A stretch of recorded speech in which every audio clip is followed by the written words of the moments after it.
భారత్ పాకిస్తాన్ మధ్య యుద్ధ మేఘాలు కమ్ముకున్నాయి. యూరి ఉగ్రవాదుల దాడి ఘటనను సీరియస్ గా తీసుకున్న ప్రభుత్వం పాకిస్తాన్తో అనుసరించాల్సిన వ్యూహంపై చర్చలు జరుపుతోంది. కాసేపట్లో కేంద్ర హోంమంత్రి రాజ్నాథ్ సింగ్ ఉన్నతాధికారులతో సమావేశం కానున్నారు. ఉగ్రవాదులపై ఉక్కుపాదం మోపేందుకు చేపట్టాల్సిన చర్యలపై చర్చించనున్నారు. దేనికైనా సిద్ధంగా ఉండాలంటూ రక్షణ మంత్రి మనోహర్ పారికర్ త్రివిధ దళాలకు సూచించారు. పాకిస్తాన్ కవ్వింపులకు పాల్పడితే తిప్పికొట్టాలని ఆదేశించారు. ప్రధానమంత్రి మోడీకి కూడా జమ్మూ కాశ్మీర్లో పరిస్థితిని ఎప్పటికప్పుడు తెలుసుకుంటున్నారు. యూరి దాడి ఘటనపై దర్యాప్తు చేసేందుకు నేషనల్ ఇన్వెస్టిగేషన్ ఏజెన్సీ అధికారులు రంగంలోకి దిగారు. ఉగ్రవాదుల దుశ్చర్యపై ఎన్ఐఏ దర్యాప్తు చేయనుంది. ఎన్ఐఏ బృందం ఇవాళ యూరి సెక్టార్లో పర్యటించి దాడి ఘటనపై వివరాలు సేకరిస్తుంది.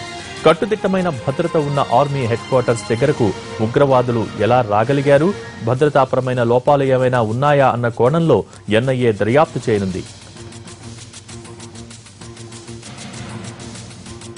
మరోవైపు యూరి సెక్టార్లో వీరమరణం పొందిన జవాన్ల సంఖ్య 20కి చేరుకుంది. మరో 30 మంది ప్రాణాలతో పోరాడుతున్నారు.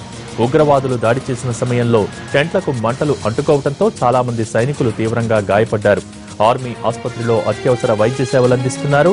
బారాముల్లా జిల్లాలోని యూరి సెక్టార్లో ఉన్న ఆర్మీ హెడ్ క్వార్టర్స్ పై పాక్ ప్రేరేపిత ఉగ్రవాదులు జరిపిన దాడిలో నిన్న 17 మంది ప్రాణాలు కోల్పోయారు. తాజాగా మరో 3 వీరమరణం పొందారు.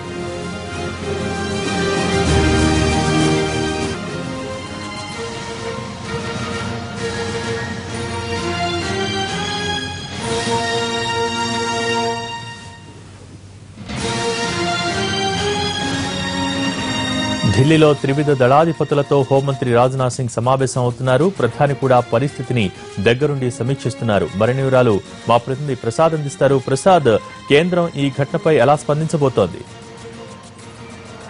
మోడీ నేతృత్వంలోని కేంద్ర ప్రభుత్వానికి ముందున్నటువంటి అత్యంత పెద్ద సమస్య, సవాలు తదుపరి కార్యక్రమం ఏ రకంగా ఉండాలి, తదుపరి ఏ రకంగా ప్రతిస్పందించాలన్న అంశంపై మల్లగుల్లాలు పడుతుంది. ఆ మేరకు ప్రధానమంత్రి కూడా ఎప్పటికప్పుడు ప్రతి క్షణం కూడా జరుగుతున్న పరిణామాలను, అక్కడ ఉన్నటువంటి గ్రౌండ్ సిట్యువేషన్ కూడా సమీక్షిస్తున్నారు.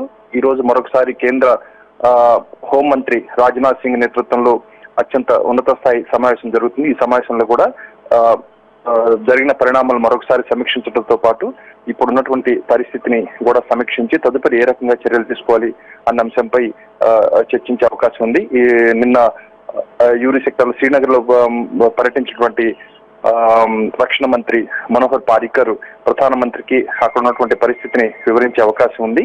అదే రకంగా ఈ నేపథ్యంలో అగ్రదేశాలైనటువంటి బ్రిటిష్, అదేవిధంగా బ్రిటన్ అమెరికా ప్రభుత్వాలు కూడా కేంద్ర ప్రభుత్వానికి, మోడీ నేతృత్వంలోని కేంద్ర ప్రభుత్వానికి బాసటగా నిలిచాయి.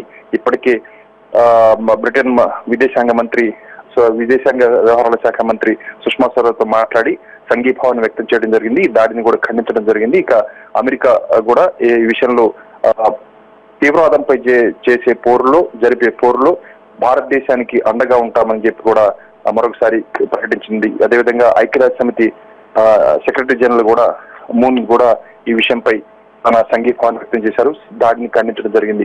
ఈ నేపథ్యంలో భారత ప్రభుత్వం ఏ రకంగా స్పందించాలి అన్న అంశంపై చాలా తీవ్రంగా ఆలోచిస్తుంది. నిన్న ప్రధానమంత్రి కార్యాలయం వ్యవహారాల శాఖ సహాయ మంత్రి జితేంద్ర సింగ్ మాట్లాడుతూ అనేక రకాలుగా ఏ రకంగా స్పందించాలని ప్రయత్నం చేస్తున్నాము, సమీక్షిస్తున్నాము. అయితే ఈ విషయాలను కూడా వెల్లడించలేమన్న ఒక నర్మగర్భమైనటువంటి వ్యాఖ్యలు చేశారు. దీన్ని బట్టి కేంద్ర ప్రభుత్వం చాలా తీవ్రంగా స్పందించే అవకాశం ఉందన్న అంశం ఇక్కడ ఢిల్లీలోని అన్ని వర్గాల్లో కూడా చాలా అభిప్రాయాలు వ్యక్తమవుతున్నాయి. ఇక ప్రభుత్వం తీసుకునే చర్యల పట్లనే ఏ రకంగా ఉంటాయన్న అంశంపై అందరూ కూడా ఆసక్తిగా ఎదురు చూస్తున్నారు. అదేవిధంగా పాకిస్తాన్ ఆక్రమిత కాశ్మీర్ లో ఉన్నటువంటి తీవ్రవాద సంస్థలపై గురిపెట్టి ఏకధాటిగా దాడులు చేసే అవకాశం ఉందన్న అంశం రక్షణ వ్యవహారాల మంత్రిత్వ శాఖ అధికారుల నుంచి అందుతున్న సమాచారం బట్టి తెలుస్తుంది. అయితే దీనిపై ఇంకా ప్రతి క్షణం కూడా అన్ని అంశాలను కూడా క్షుణ్ణంగా పరిశీలించిన తర్వాత వీటిపై చర్యలు తీసుకోవాలి అన్న అంశంపై మోడీ చాలా పట్టుదలతో ఉన్నారు. ఇప్పటికే నేషనల్ ఇన్వెస్టిగేషన్ ఏజెన్సీ బృందం యూరి సెక్టార్కి వెళ్లి అక్కడ ఏ రకంగా ఈ దాడి జరిగింది, దాడి జరగడానికి భారత ప్రభుత్వం నుంచి అదేవిధంగా సైన్యం నుంచి ఉన్నటువంటి లోపాలేంటి అన్న అంశాన్ని సమీక్షించే ప్రయత్నం చేస్తుంది, పరిశోధించే ప్రయత్నం చేస్తుంది.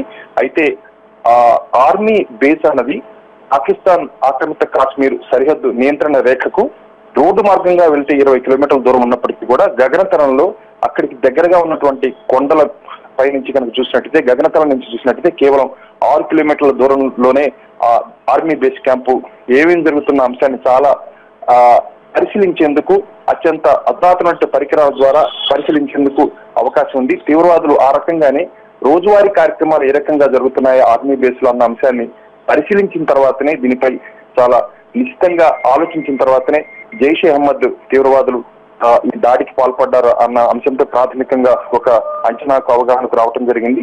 అయితే ఉన్నటువంటి లోపాలను సరిదిద్దుకోవడంతో పాటు అక్కడ ఉన్నటువంటి కంచెను ఆధునీకరించడంతో పాటు ఇతరత్ర ఏ కార్యక్రమాలు చర్యలు చేపట్టాలన్న అంశాన్ని తీసుకోవటం, దానిపై నిర్ణయం తీసుకోవడంతో పాటు దీనికి చాలా ఘాటుగా చాలా తీవ్రంగా ఏ రకంగా స్పందించాలన్న అంశంపై కూడా మోడీ నేతృత్వంలోని కేంద్ర ప్రభుత్వం పరిశీలిస్తుంది. దీనిపై ఖచ్చితంగా ఒక రకమైనటువంటి అందరూ హర్షించేదగ్గ రీతిలోనే ప్రతిచర్యలు ప్రతిస్పందన ఉంటుందన్న అంశం ఇక్కడ ప్రభుత్వ వర్గాల్లో వ్యక్తం అవుతుంది. కేబినెట్ మంత్రులతో ప్రధాని భేటీ కాబోతున్నారంటూ కూడా తెలుస్తోంది. మరి ఆ వివరాలేంటి?